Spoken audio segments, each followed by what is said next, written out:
Homilía acerca del texto. Yo formo la luz y creo las tinieblas, yo doy la paz, y creo la desdicha. Isaías 45,7.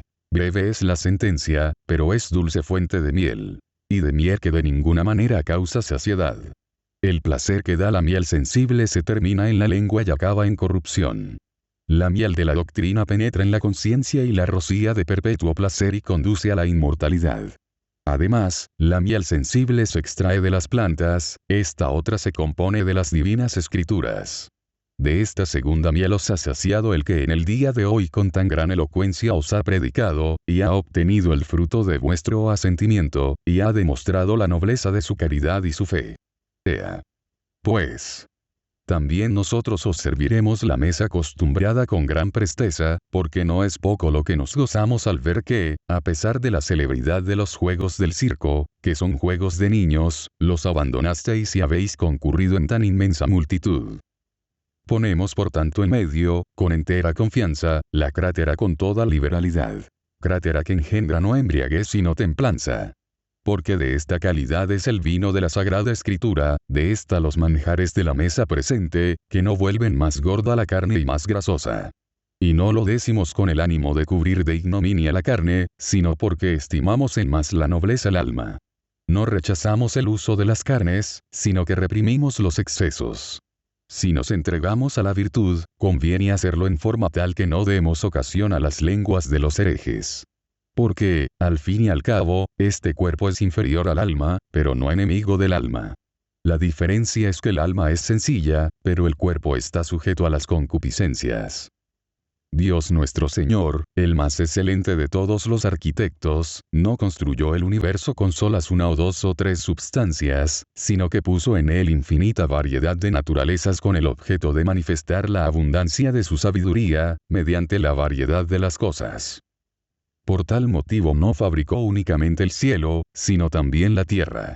Ni solo la tierra, sino además el sol. Ni únicamente el sol, sino además la luna. Ni solo la luna, sino también las estrellas. Ni solo las estrellas, sino también el aire.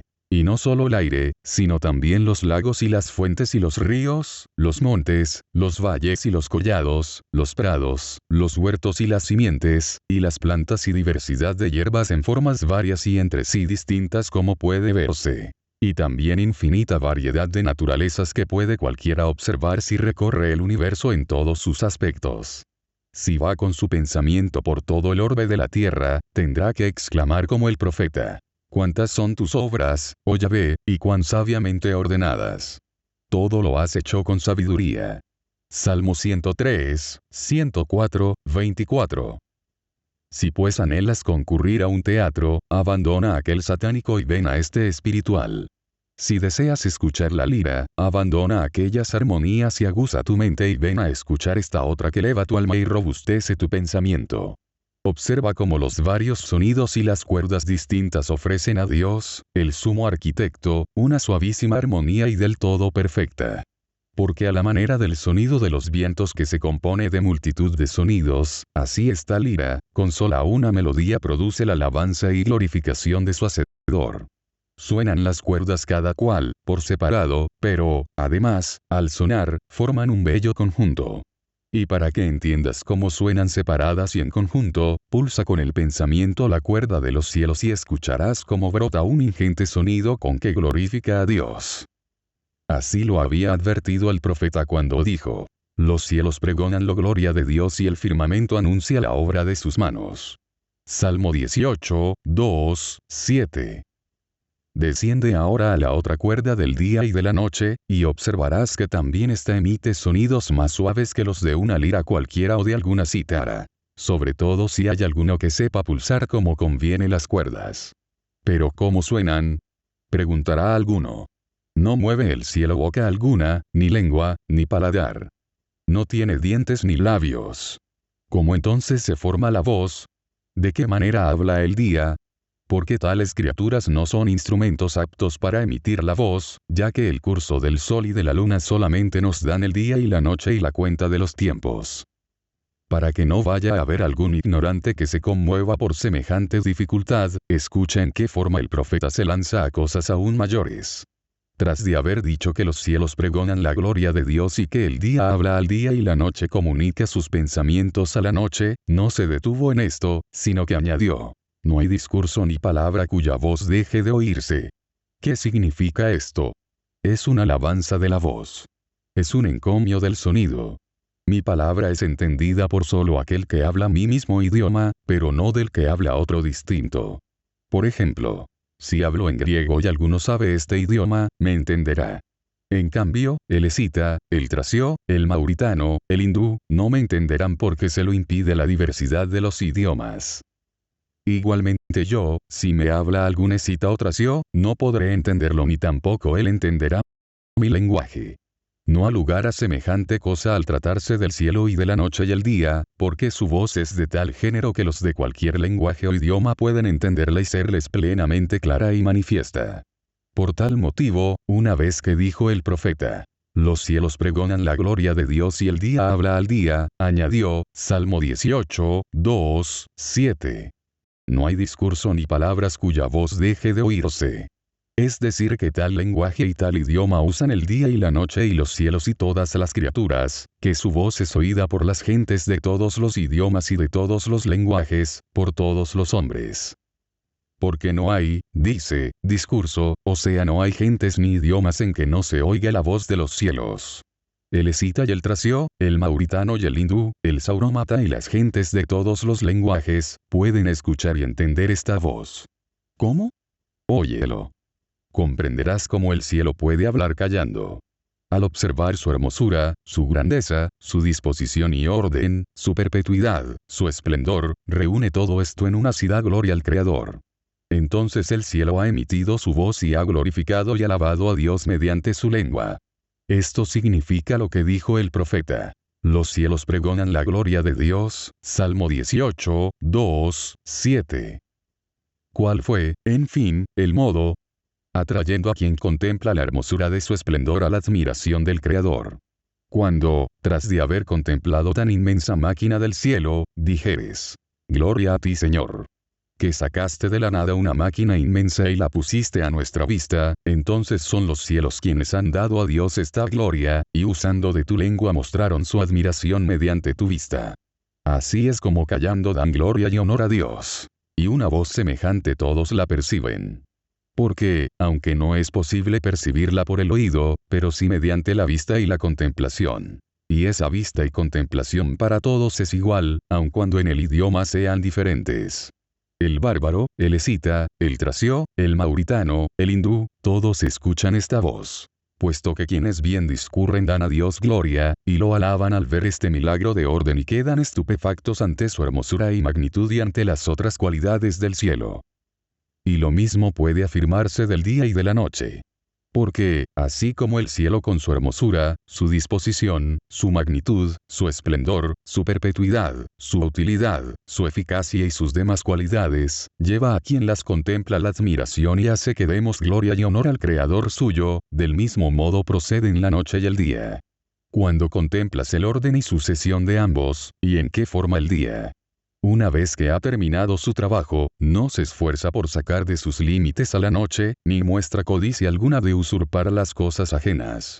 Y como ni el día, por ser más brillante anhela llenar todo el tiempo, sino que a sus tiempos se aparta. E igualmente la noche, en cuanto ha terminado su curso, deja su sitio al día. Y que esto ha sucedido por tan largos años sin que se notara confusión alguna que perturbe el orden, en forma tal que el día haya echado fuera la noche, ni la noche haya quitado alguna parte del día, a pesar de ser este más brillante y aquella más oscura, ¿acaso, cuando hayas contemplado un orden tan perfecto, no glorificarás a Dios? Como dos hermanas entre sí encariñadas y llenas de benevolencia, se dividen en partes iguales y equilibradas la herencia paterna y ni en lo más mínimo la una defrauda a la otra, así el día y la noche, habiéndose repartido el tiempo, al no quitarse ni la mínima parte del que les corresponde, guardan una igualdad tan grande como por el uso diario la conocéis y por la diaria experiencia. Oigan esto los avaros y los que despojan a sus hermanos de parte de su herencia. Avergüéncense del perfecto orden de los tiempos y de la concordia entre el día y la noche, y corrijan su defecto.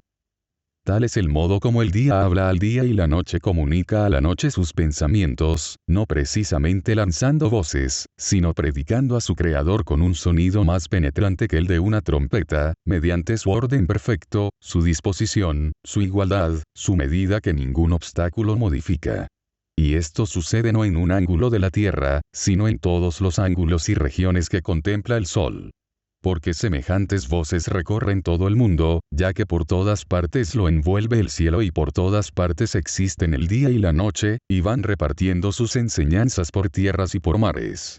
Por esto no dijo el profeta sencillamente que los cielos hablan la gloria de Dios, sino que la pregonan. Es decir, que instruyen en esa gloria a otros, y tienen como discípulo a todo el género humano.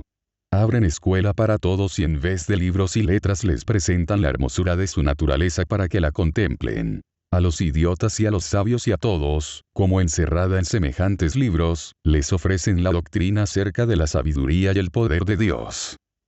Así también los hombres que no hablan, sino que callan, pueden glorificar a Dios mediante el ministerio de otros.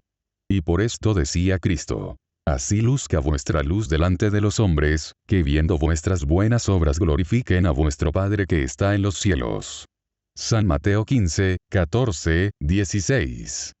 En consecuencia, así como quien observa una vida en virtudes refulgente, aun cuando quien la vive guarde silencio, glorifica y alaba a Dios, del mismo modo quien contempla la hermosura del cielo, glorifica al Creador.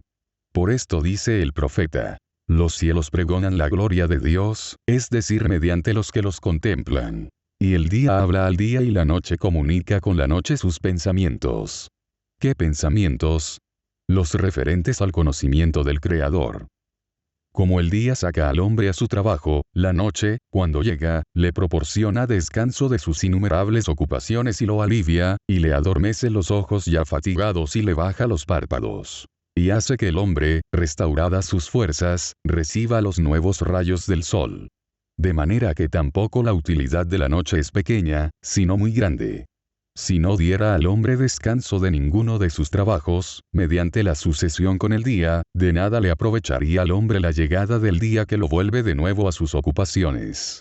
Puesto que, aniquilada su naturaleza y destruida su parte animal por la continuidad del trabajo, perecería, y no sacaría provecho de disfrutar de la luz. Es pues sobre todo la noche la que hace que el día sea útil al hombre. Y además lo lleva al conocimiento de Dios mediante sus servicios, cuando el hombre goza de su ritmo ordenado. Cuando alguno piensa dentro de sí cuán grande es la utilidad que el día le acarrea y cuán grande también la que la noche le trae, y en qué forma la noche sucede al día, y cómo con su variada sucesión a la manera de un coro que va cambiando alternativamente, sustentan al linaje nuestro, aun cuando sea el más ignorante de todos los hombres, podrá conocer la sabiduría del Creador si aguza su entendimiento. Sabiduría que Dios manifiesta mediante el día y la noche, puesto que el uno nos ofrece comodidad para el trabajo y la otra descanso para el mismo trabajo. Pero nos ha sucedido que ya desde el exordio, nos hemos desviado a tratar de semejante materia. En cambio, como quizá algunas de las cosas que se os leyeron han perturbado a quienes tienen menos atento el ánimo y están menos versados en las sagradas escrituras, con sumo empeño y anhelo pasemos a tratar tales cuestiones. Se os leyó acerca de la mujer que padecía flujo de sangre y que cerró la fuente de su sangre mediante el contacto de las vestiduras de Cristo y mediante la fe arrebató tan gran tesoro. Porque hurto fue aquel suceso, pero hurto digno de alabanza. Y la mujer que lo cometió, una vez que fue descubierta con el hurto, mereció ser encomiada. Jesús mismo, que había padecido el hurto, ensalzó a la mujer. Se os leyó también acerca de las cicatrices y heridas y cárceles y destierros y juicios y naufragios y ataduras y cadenas y acechanzas continuas y variadas, y muertes cotidianas, y hambres y sed y desnudez y diaria solicitud de Pablo. ¿Pero qué haré yo? Será necesario que, poniendo todo mi esfuerzo, me sustraiga a semejantes materias, no sea que de nuevo San Pablo nos retenga y arrastre y lleve fuera del asunto que tenemos delante. Pues, como bien sabéis, muchas veces, mientras yo me dirigía a otro sitio y me volvía a otra parte, me salió al encuentro y me detuvo en mitad del discurso, y de tal manera me capturó que me obligó a terminar en él mi predicación. A fin, pues, de que no nos acontezca ahora lo mismo, como quien enfrena con violencia el discurso que tiende hacia él, volvámoslo y traigámoslo al dicho del profeta. ¿De qué dicho se trata?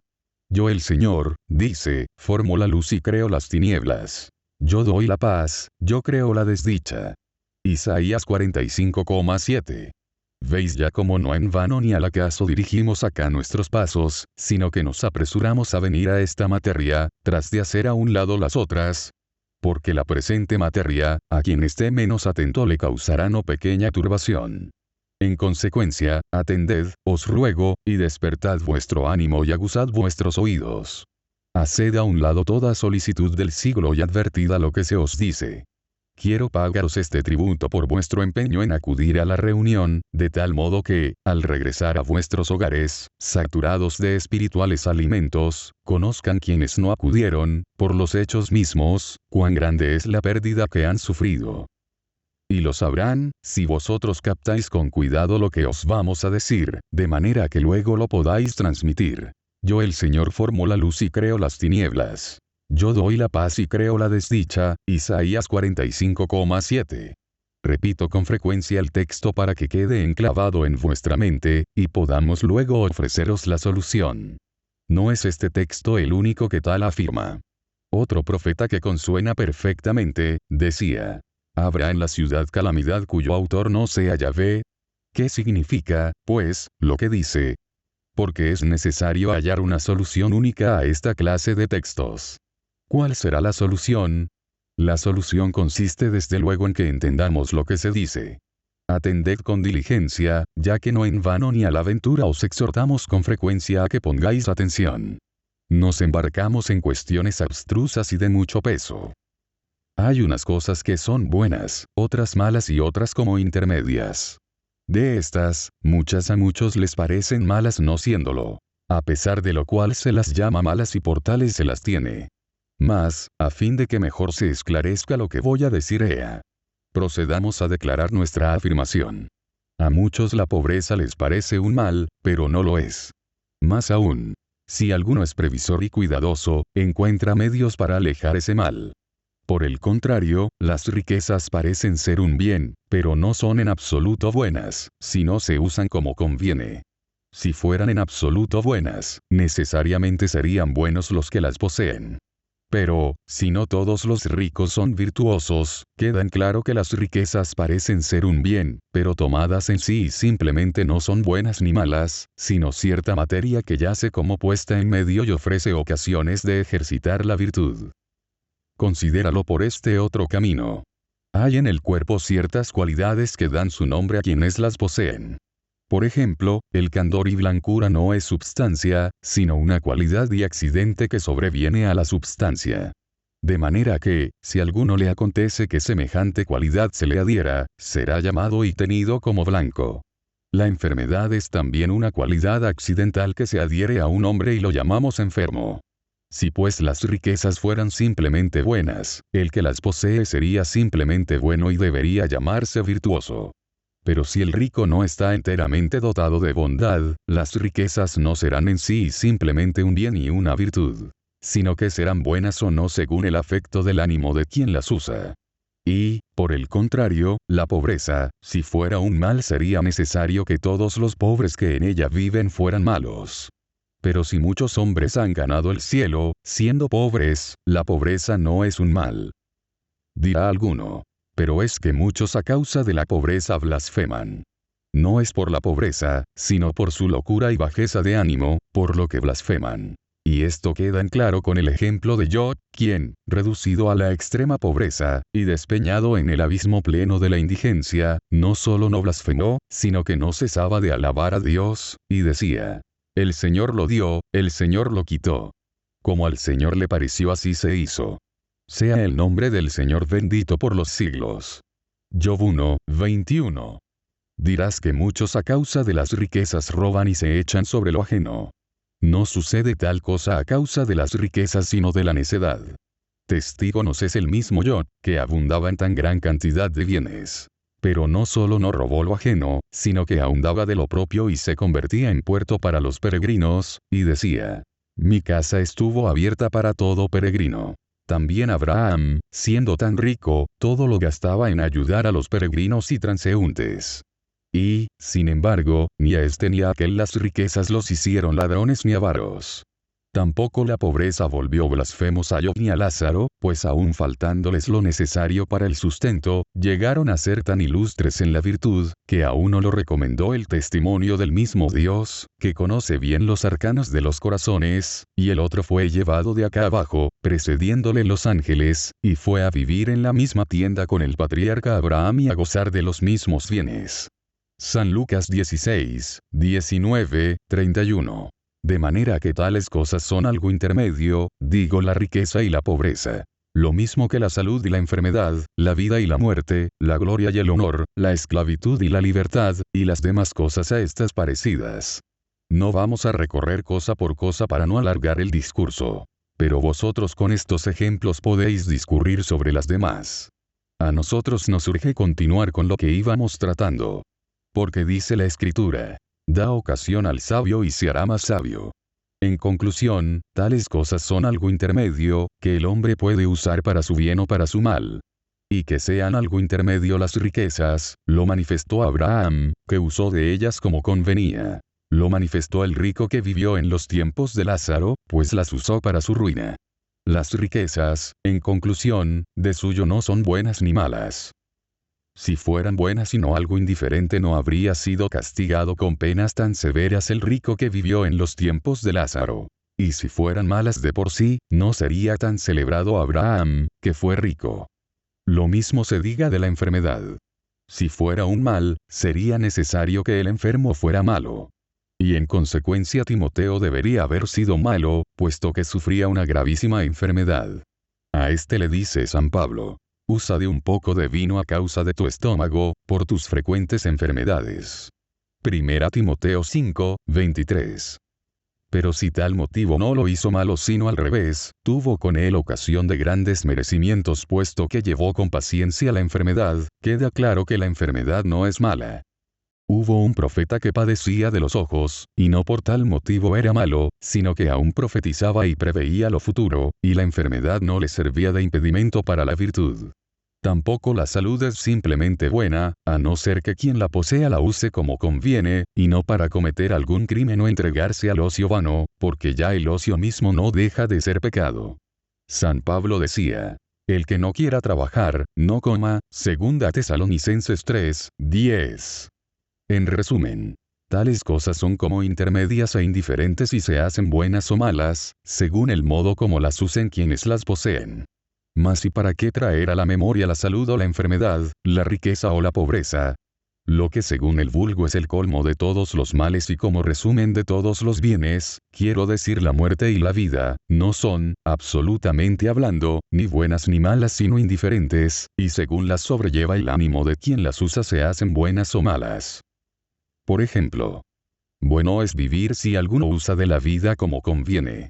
Pero si la usa para entregarse a los pecados e iniquidades, ya no es buena, sino que sería mucho mejor que quien así procede, muriera.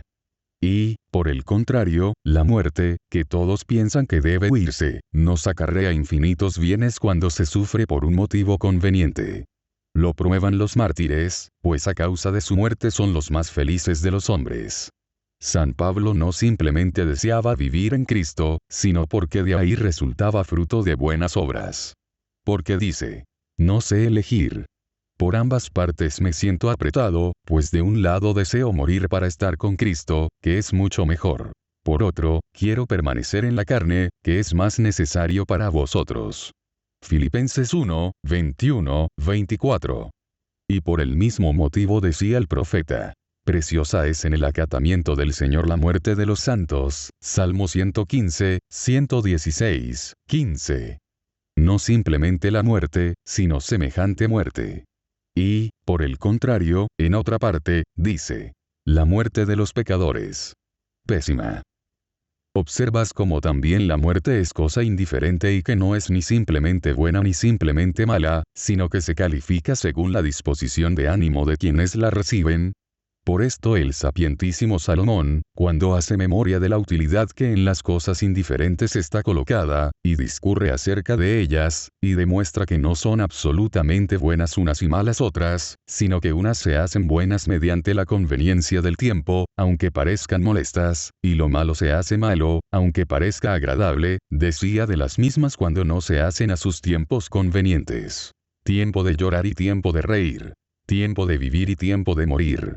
No siempre el gozo es un bien, sino que a veces es un mal y daño. Ni siempre dolerse es un mal, sino que a veces resulta dañino y mortal. Y San Pablo declarando lo mismo y decía, pues la tristeza según Dios es causa de penitencia saludable, de que jamás hay que arrepentirse. Mientras que la tristeza según el mundo lleva a la muerte. 2 Corintios 7, 10. Mira, pues, como también esto es algo intermedio y cosa indiferente. Y por lo mismo también lo es su contrario, o sea el gozarse. Por lo mismo San Pablo ordenó no simplemente gozarse, sino gozarse en el Señor. Pero ya hemos aclarado esta cuestión suficientemente en lo de las cosas indiferentes, si es que nuestros oyentes nos han prestado atención. Resta que vengamos a las cosas que no son indiferentes, sino buenas y que no pueden convertirse en malas. Y a las malas que jamás pueden ser buenas. Porque las que hemos mencionado a veces son de un modo y a veces de otro. Así pasa con las riquezas que ahora sirven para arrebatar lo ajeno y son malas, y si ahora se gastan en hacer limosnas, son buenas. Y lo mismo las otras cosas, siguiendo la misma regla. Pero hay cosas que nunca pueden ser malas mientras que las que les son contrarias siempre son malas y nunca pueden ser buenas. Tales son la impiedad, la blasfemia, la lascivia, la crueldad, la inhumanidad, la gula y otras del mismo género. Notad que no afirmo que un hombre por ser malo, ya no pueda volver a ser bueno, ni que quien es bueno jamás pueda hacerse malo. Sino que tales cosas en sí mismas jamás pueden hacerse que sean lo contrario. Cada una al permanecer en su género es buena o es mala. El hombre, cuando ha elegido al primer género se hace bueno. Cuando elige el contrario se hace malo. Hay en consecuencia tres órdenes de cosas. Las buenas que nunca pueden hacerse malas, como la templanza, la limosna y otras. Hay otras malas que nunca pueden hacerse buenas, como la lascivia, la inhumanidad, la crueldad. Otras hay en fin que son buenas o malas, según la disposición de ánimo de quienes las practican. Las riquezas a veces sirven para hacer limosnas, a veces para usurpar los bienes ajenos. Acontece esto por la disposición de ánimo de quienes las usan. La pobreza algunas veces es causa de blasfemia, otras son de bendecir y ser virtuoso. En consecuencia, no pocos hombres ignorantes porque se hace necesario venir ya a la solución de la dificultad llaman malas no solo a las cosas que jamás pueden ser buenas, sino también algunas de las indiferentes como la pobreza, la cautividad, la esclavitud, el hambre y otras parecidas, que ya demostramos que han de contarse entre las indiferentes. Hay muchos que llaman malas a las cosas que no lo son. Y precisamente de estas habla el profeta. Es decir, de las que en la estima del vulgo son malas, pero en realidad no lo son, como la cautividad, la esclavitud, el hambre y otras. Demostramos ahora cómo semejantes cosas no solo no son malas, sino que sirven mucho para apartar de las malas. Y comencemos por la primera que nombramos. El hambre, que a todos parece ser cosa temible y verdaderamente espantosa. Observa en qué forma no es mala, sino que más bien adoctrina para vivir bien. Como el pueblo de los hebreos llegara al colmo de la perversidad, el gran Elías verdaderamente digno del cielo quiso curarlos de su entorpecimiento. Y para corregirlos, les dijo, dice el Señor a quien sirvo, que no habrá lluvia sino por mi palabra. Él, que no poseía sino una piel de cordero, cerró los cielos. Tanto pudo para con Dios. Miras cómo la pobreza no es un mal. De otro modo no hubiera merecido tanto favor con Dios, quien era el más pobre de los mortales, ni habría demostrado tan grande poder mientras aún vivía sobre la tierra, mediante su sola palabra. Una pronunció y trajo el hambre, a la manera de un excelentísimo pedagogo y corrector de los pecados que habían acontecido. Y como suele suceder cuando una fiebre intensa se ha apoderado del organismo, las venas mismas de la tierra estaban áridas, y los torrentes se secaban y también las plantas. Y en adelante las entrañas de la tierra se mostraron totalmente estériles. Sin embargo, vino así al pueblo no pequeña utilidad, pues reprimió el ímpetu con que se lanzaban al pecado. Y con el castigo se tornaron más modestos, con mayor temperancia, más mansos y obedientes al profeta. Quienes corrían hacia los ídolos y les sacrificaban a sus propios hijos, no se indignaron cuando se dio muerte a tan numerosos sacerdotes de Baal, ni se dolieron. Mejorados mediante el hambre, llevaron en paciencia la matanza, en silencio y temerosos. Adviertes cómo el hambre no es mala, sino que incluso hasta aprovecha para quitar ciertos males y pecados, y hace las veces de remedio para sanar ciertas enfermedades.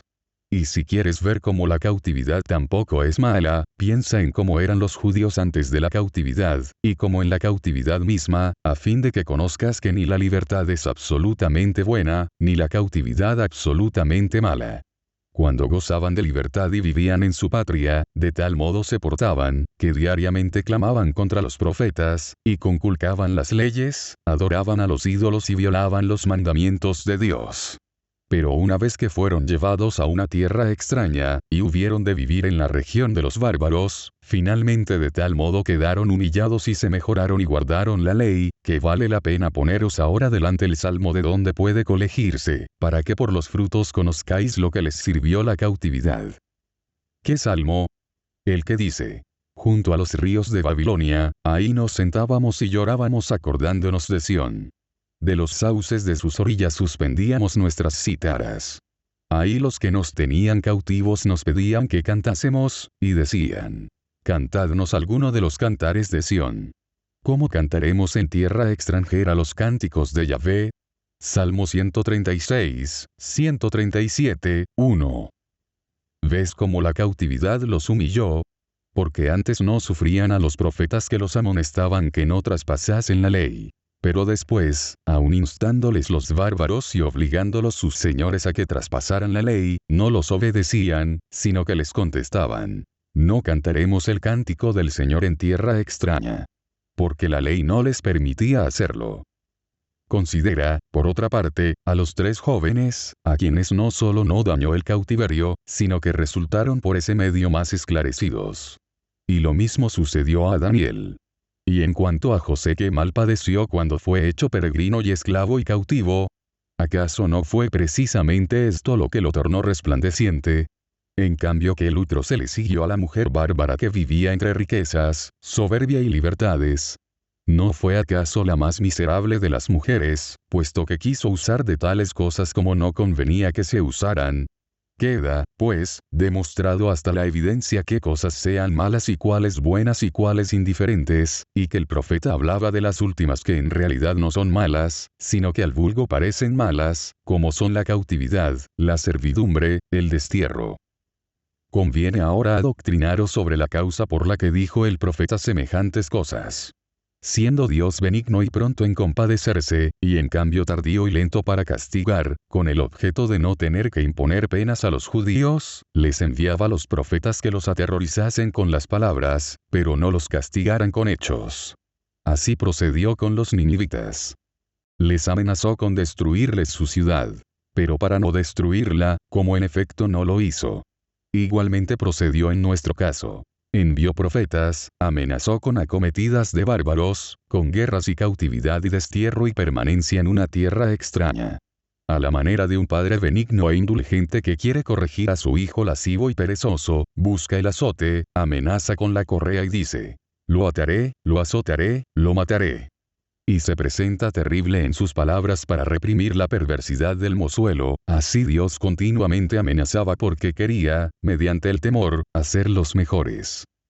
Como el diablo lo entendiera y quisiera a su vez impedir la enmienda que de las amenazas iba a seguirse, les envió pseudo profetas. Y mientras los verdaderos profetas les anunciaban calamidades, cautividad, servidumbre, hambre, aquellos al revés les pronosticaban todo lo contrario. Paz, fertilidad en sus tierras, abundancia de bienes infinita. Entonces los profetas los reprendían y les decían: paz, paz. Pero ¿en dónde está la paz? Ya saben todos los que tienen empeño en conocer las Escrituras. Cómo sucedió en efecto cuanto los profetas habían predicho contra los pseudoprofetas, que debilitaban el esfuerzo del pueblo para la enmienda y le quebrantaban sus anhelos. Corrompían al pueblo en tal grado, que dijo Dios por sus profetas: Yo Dios doy la paz, yo creo la desgracia. ¿Qué desgracia? Los males que he enumerado: cautividad, esclavitud y otros tales. Pero no la fornicación, ni la lascivia, ni la avaricia ni cosas semejantes. Por lo mismo, cuando otro profeta dijo: habrá en la ciudad desgracia que no haya hecho el Señor, hablaba de estas desgracias: hambre, enfermedad, castigos enviados por Dios. En el mismo sentido dice Cristo: bástale al día su maldad. No se refiere sino a los trabajos y aflicciones. En conclusión, lo que dice el profeta es esto: que los pseudo-profetas no os tornen remisos para el bien ni os quiten las fuerzas, puesto que Dios os puede volver la paz y también entregaros a la cautividad. Y esto es lo que significa doy la paz, creo la desgracia. Para que veas ser esto verdad, examinemos cada frase con toda exactitud. Dijo primero: yo formo la luz y creo las tinieblas. Luego añadió: yo doy la paz y creo la desdicha. Puso primero dos cosas entre sí contrarias, y enseguida otras dos también entre sí contrarias, para que con esto entendieras que él no hablaba de la fornicación, sino de las otras calamidades. Porque ¿qué es lo que se opone a la paz? Manifiestamente la cautividad y no la lascivia ni la fornicación ni la avaricia. Puesto que, así como puso en primer lugar dos cosas contrarias, igualmente ha de juzgarse de la segunda frase. Lo contrario de la paz no es la fornicación ni el adulterio ni la lascivia ni otro alguno de semejantes vicios, sino la cautividad y la esclavitud. Los hombres se impresionan en referencia a las demás cosas de igual manera que con los elementos. Por ejemplo, dice: así como formó la luz y las tinieblas. Ahora bien, a muchos la luz les parece agradable y las tinieblas les parecen molestas y hablan de la noche como de un mal y del mismo modo se expresan en referencia a las demás cosas. Pero no hay razón para acusar la noche, ni las tinieblas, ni tampoco la cautividad ni la esclavitud. Por mi parte, pregunto: ¿qué de malo tienen las tinieblas? ¿No son un descanso de los trabajos? ¿No son un alivio en los cuidados? ¿No son un acabarse los dolores? ¿No son la reparación de las fuerzas? Si no existieran la noche y las tinieblas cuando podríamos gozar de la luz, ¿no se habría destrozado y deshecho la parte animal del hombre? Pues, así como a los insensatos las tinieblas les parecen algo malo, aun cuando no lo son y las necesitamos para poder gozar de la luz del día mismo y nos vuelven más aptos para los trabajos que durante el día emprendamos, y nos rehacen mediante el descanso, así la cautividad no es un mal. Y de esta trataba el profeta cuando decía: doy la paz, creo la desdicha. Más aún, es una cosa útil para los que la usan como se debe. Los vuelve más moderados y más apacibles, porque les quebranta la arrogancia. La virtud, de ningún modo puede ser reducida a esclavitud ni a cautividad ni ser vencida por nadie, ni por el cautiverio, ni por la pobreza ni por la muerte misma, que es la más poderosa de todas las cosas. Así lo declaran cuantos han sufrido semejantes desgracias y mediante ellas han resultado más esclarecidos. ¿En qué dañó la esclavitud a José? Pues nada impide que traigamos de nuevo al medio a este varón, o en qué las cadenas. ¿En qué las ataduras? ¿En qué la calumnia? ¿En qué las acechanzas? ¿En qué el destierro en extraña región? ¿En qué la permanencia en esta?